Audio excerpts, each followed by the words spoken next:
you rate the pay? No, I didn't get 2 rates to pay. No, you're joking. You're joking. Certainly not.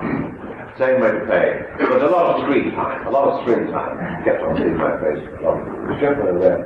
Briefly. Not in battlefield, you're back in uniform. I'm back in uniform, yes. Is it just the regular army? Or no, it's the service dress when I'm picked up by helicopter from my house, which you might see, and it lands on my lawn, which is there, not on the house. Then I'm in the service dress, and then I get the contact here. When we start having the fights from the Gentleman Doctor, inside the garlic, the canal and the house, where are they? I can't even remember where we filmed that. Do you remember where that was filmed there? It was out, I think it was out near Clifton, where the Masters. Is that Buckinghamshire? Is it Buckinghamshire? I don't remember. It was back, because I remember it now, because the Oberons were sort of running up and down there, weren't they? As I remember, and on these guys. I'm sorry, I can't remember. I can't remember exactly where it was. Does it scalpel between top and bottom? Yes. Yes, it does. Anybody yes, Scalpel comes into it. What's it like working with Peter Purvis's son in Battle? Yeah, Matthew, lovely, especially. How do you know about that? Was it that? It was in Starburst. Oh, it's Starburst, was it? Yeah. Yes, right. Yes, he's terrific, Matthew, lovely, very nice to work with him. He's a jolly good AFM, he's got a good future. He's a very good future, I think. Yes. Is that what they historical or with how aliens are watching? That would be a historical. Is it the King Arthur case? Yes. Well, as I understand it, he was trying to explain this, yeah, he was showing you how terrible I about some of the fiction. As I understand it, if it takes place in 1990, and they meet people who are involved in the Arthurian legend, now, you go ahead here, because you understand it better than I do. Well, without putting my neck on the line and bleeding too much, yeah.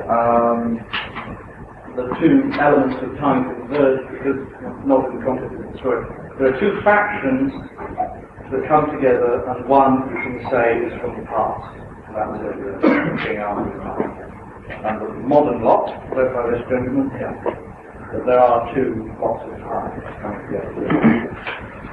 I noticed that Arthurian characters were the bodies of the Arthurian legend. Are you assume that is significant? Well, they are the bad, yes, because Morgan Le Fay and Mordred. Are the true villains of the piece? They are, that's right, yes. Extremely villains, yes, that's right. It's gentlemen, right at the back, standing up there with the glasses. Is it true that you had to have John Levine put down because he was Has been put down because he became insane.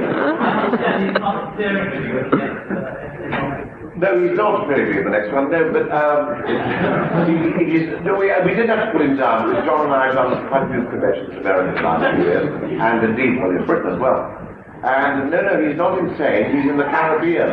He's not in the River Seine in Fire East, he is in the Caribbean. I think he's doing a cruise at the moment. He's doing all right then. He's doing all right. But he basically actually doesn't, he's sort of, actually, seriously, he's not an actor anymore. He does not presentation, audio, and visual. And, he appears at conventions and things like that. He's not sort of terribly serious about being an actor anymore, actually. Probably. It wants to be him. Anybody else? Yes. Do you remember the Great Teabag mystery? Do I remember the Great Teabag mystery? Yes, I do. Well, I was supposed to be in it, but couldn't be in it, because I had to do something else. But I remember reading it, but that's as far as I got. I'm afraid I only read it. But I never saw it. I'm afraid. Did you do your own paper for it? Oh, very briefly, yes. Richard, yes, because I couldn't appear in it, but Richard recorded something in Rather. I think we went recorded in Rather. I don't know why in Rather, what we did. And yes, I think there's a few lines of me on tape. And indeed, there are in that, I don't know if any of you have seen John Levine's Wartime. Has that been, anyone seen John Levine's Wartime? No, that's right. I got a voiceover on that as well. I got the feature very heavy. One last question. Or last three. Or would you last three? All right, last three. Let's get married. Last three, everybody over there. Yes. In kind of order for one, and the number of other stories, you always take briefly. Yes. The continuity, right? You only got that. Yes, because that means I only got 2 fees instead of 4. I'm furious. But what can I do? It's only written for you in 1 episode. It's only written for you in 1 episode. And, I mean, it was probably right, the story. I think Colony in Space was the other one when I was in the beginning and the end. But it's all right. It's okay. It's all right. Ultimate great methods. Yes. What's the funniest memory you've ever had working on Doctor Who? What's the funniest memory ever had working on Doctor Who? Oh, I think the weekly paycheck. Sorry. Right, final question. Everybody. Yes. If the Brigadier does get killed off in battlefield, Yes. will he return in Doctor's shower?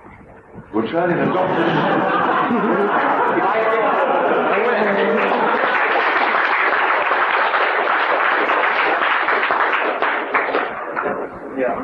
Oh, returning the Doctor's shower. You see, I didn't see Dallas and how they did it. Did someone reappear in a shower? Yeah.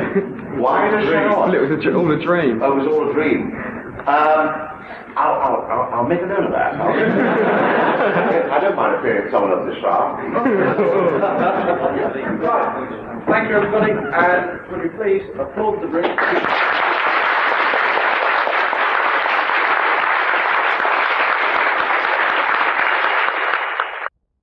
One. I don't think you look at it. Well, that's the problem. Do I look so now? It's not now. He looks a bit fast. Special makeup. Next question. Take them. Oh, yeah, right. There's 3 over there. Jump in. Do you feel cheated that you never got to keep your record of appearing with every Doctor and that you never appeared to Colin Bay? Well, it's a shame. It would have been nice, yes. The question was, you know, would I have been cheated not appearing with Colin Baker as well, keep the record? Well, it's one of those things, isn't it? I mean, you know, Michael Gray decided he didn't like the programme, so he axed it, so there was no chance. I mean, Colin didn't have much of a chance either. Yes, it would have been nice. It would have been nice to have been with number 6 as well. It would have been very nice.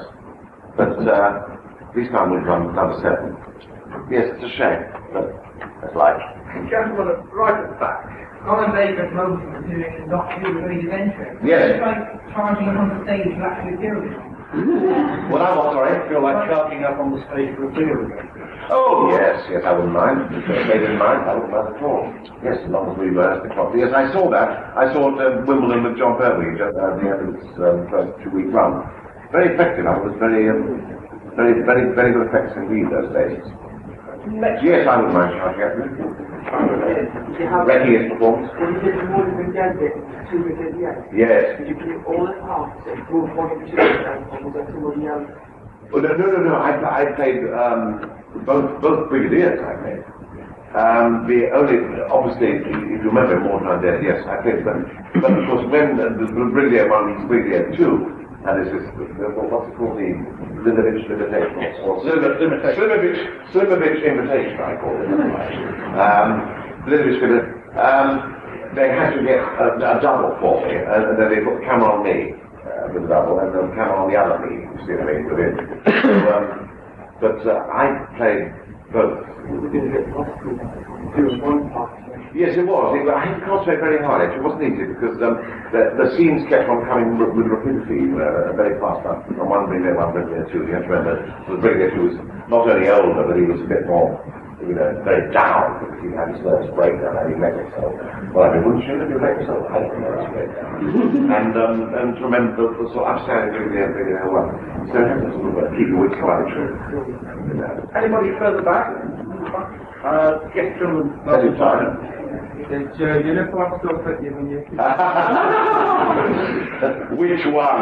No, they've got me a new uniform. I do have a line about it. They've got me a new uniform, which is the same uniform as I had before, but a little wider, should we say. A little wider. Yes. So you said in the year you reckon the Doctor was going into a more comedy element. What would you say about that for? I said it was gone into comedy element. No, well. more towards that area than in past years. Which one? Sorry, I'm not with you. So in recent years, you reckoned it's taken on more of a humorous aspect. It has, yes, it has got a lot of humour. Is there a lot of humour adapted?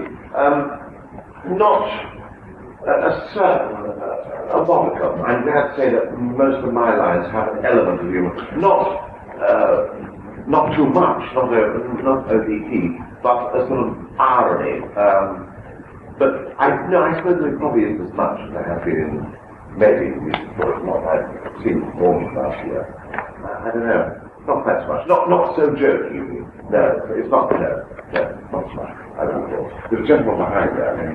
And there's a gentleman over there. I was just wondering how well does the Sword and Sorcery work in the battlefield time? How well does what, sorry? I was just wondering how well the Sword and Sorcery theme works in battle. The sword and sorcery? Yeah, the Arthurian. Oh, the Arthurian.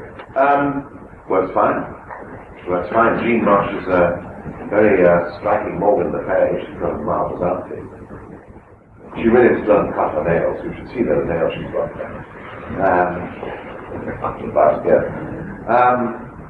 I think it does. I think it works very well. It's difficult for me to know because I haven't seen all a lot of the effects that we did in the studio. I haven't seen them yet.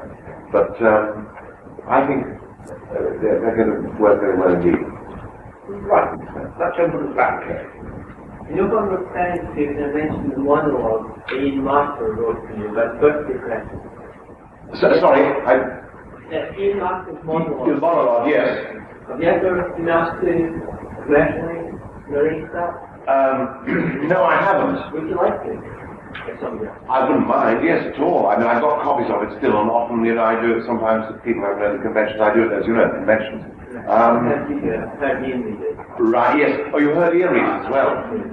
Has he read it in England? I know he read it in America once. Not 7. Oh, did he? That's right. Yes. Yes, because we both have very different deliveries for it, I remember. No, I've never been asked to do anything with it. It would be very nice if I was. No, afraid not. People that don't know what it is, but birthday presents. Well, yes, it's about the Brigadier trying to get this present of Lord Nelson for his beloved Doris, who was very fond of Lord Nelson, but this is all it's actually to do with something else, I won't go into that. Yes, you probably know about that. And it's sorry, I lost my drift though. Yes, look, it's about the Brigadier, that's right, and trying to get Lord Nelson off the top of the column, and Benton comes into it, and the Brigadier's predilection for Californian rosé comes into it quite a lot. I think it probably would only appeal to people who know about the characters in Doctor Who, be it Brigadier Benton and otherwise. But it's fun to do. It's good. He wrote that in half an hour. Yeah, have you read the Doctor Carousel before? I haven't yet. I've got it, and I haven't read it yet, so I'm very slow with the books. Is it good? Oh, well, you have to wait.